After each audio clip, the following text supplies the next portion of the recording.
Hello student, Marathi विषय में हम देख रहे थे पाठ क्रमांक 7 उद्यानात भेटलेला विद्यार्थी। इस पाठ का पहला पेज जो है वो यहाँ से लेके यहाँ तक अपना हो चुका है। 1 2 3 4 पैराग्राफ मैंने आप लोगों को समझा के बताया है। ठीक है, आज हम उसके आगे का जो लेसन है वो देखेंगे। ओके, आपल्याविषयी इतक्या प्रेमाने स्नेहाने बोलणाऱ्या त्या गृहस्थाबद्दल भीमरावला आदर वाटला। गुरुजी जो है वो भीमराव के पास में उस बच्चे के पास में पूछने के लिए गए कि तुम रोज़ यहाँ पे दूसरे बच्चों के जैसे खेलने के बजाय किताब पढ़ते हो और इसीलिए मैं यहाँ पे तुम्हारा नाम पूछने के लिए आया हूँ। और जब उन्होंने उसके बारे में ये सब जानकारी पूछी तो उसको लगा कि इतने प्यार से यह व्यक्ति जो है मुझे पूछ रहा है और इसीलिए उसके मन में उनके प्रति आदर निर्माण हुआ। त्याने गुरुजींना नमस्कार केला। फिर उसने गुरुजी को नमस्कार किया। केळुस्कर गुरुजींनी विचारले, बाळ तू कुठे शिकतो? फिर उस गुरुजी ने केळुस्कर गुरुजी ने उसको पूछा कि बेटा तुम कहाँ पे पढ़ते हो? मी एल्फिन्स्टन हाईस्कूल भायखळा येथे शिकतो। उसने अपने स्कूल का नाम बताया। क्या नाम है उसके स्कूल का? एल्फिन्स्टन हाईस्कूल भायखळा येथे, यहाँ पे उसकी स्कूल है। शाळेतील पुस्तकांशिवाय अवांतर पुस्तके वाचण्याची मला आवड आहे। उसने बताया जो किताबें स्कूल की रहती है, क्लास की रहती है, उसके अलावा भी मुझे दूसरी किताबें पढ़ना पसंद है। म्हणून शाळा सुटल्यानंतर इथं काही वेळ पुस्तक वाचत बसतो। इसीलिए मैं स्कूल छूटने के बाद में वो किताबें पढ़ने के लिए यहाँ पे बैठता हूँ। वाह, छान, चांगली पुस्तकें वाचली पाहिजे। फिर गुरुजी ने क्या कहा कि हाँ, ये तो बहुत अच्छा है, अच्छी किताबें पढ़नी चाहिए। नंतर केळुस्कर गुरुजींनी भीमरावच्या कुटुंबाविषयी चौकशी केली। फिर उन्होंने उसके फॅमिली के बारे में पूछा। ते विचारू लागले, हा मुलगा इतर मुलांपेक्षा निश्चित वेगळा आहे। या मुलाला आपुलकी आणि मार्गदर्शनाची खरी गरज आहे। फिर गुरुजी को लगा कि यह जो बच्चा है ये दूसरे बच्चों के तुलना में सही में अलग है और इसको प्यार की, गाइडेंस की ज़रूरत है। थोडा वेळ थांबून ते म्हणाले, मी विचार करत होतो की पद्धतशीरपणे वाचन कसे करायचे हे तुला सांगावे। फिर कुछ देर वह वहाँ पे रुके और बोले कि मैं सोच रहा हूँ कि नियमबद्ध कैसे पढ़ते हैं, ठीक है, कैसे वाचन करते हैं वह तुमको बताना चाहिए, ऐसा मुझे लग रहा है।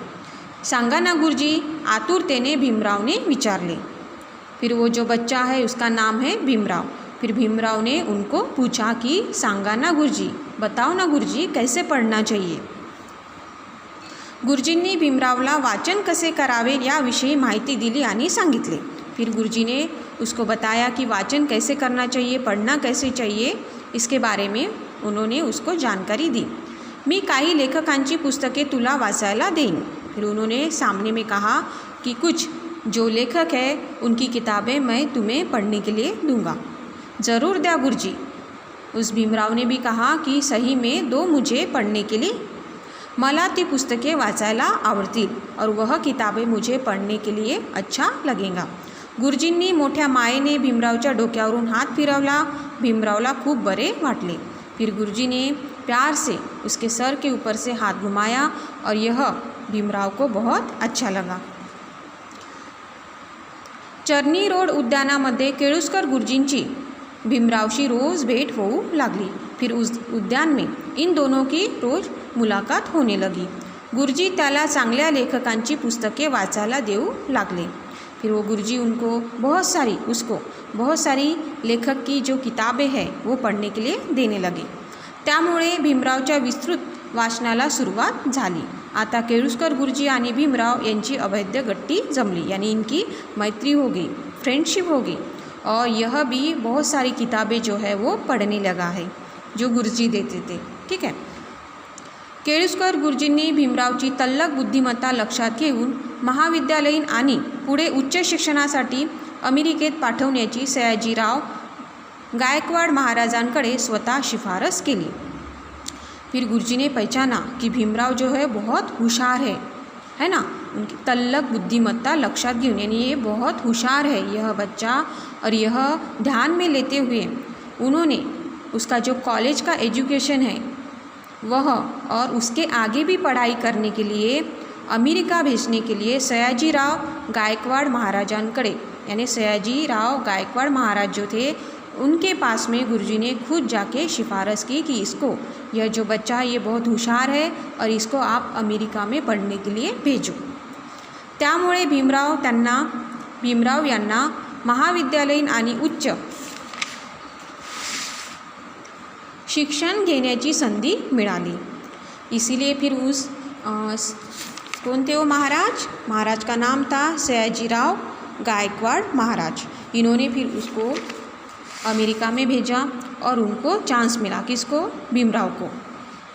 आपल्याला मिळालेल्या संधीचे सोने करून भीमराव जगातील एक विद्वान म्हणून नावलौकिक प्राप्त करणारे उच्च विद्याविभूषित डॉक्टर बाबासाहेब आंबेडकर झाले।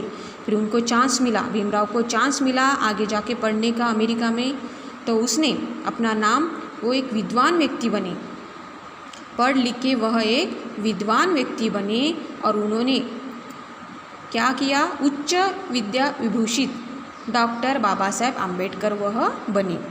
अपना नाम उन्होंने लौकिक किया और वह एक फेमस उच्च विद्या विभूषित डॉक्टर बाबा साहेब आम्बेडकर बने।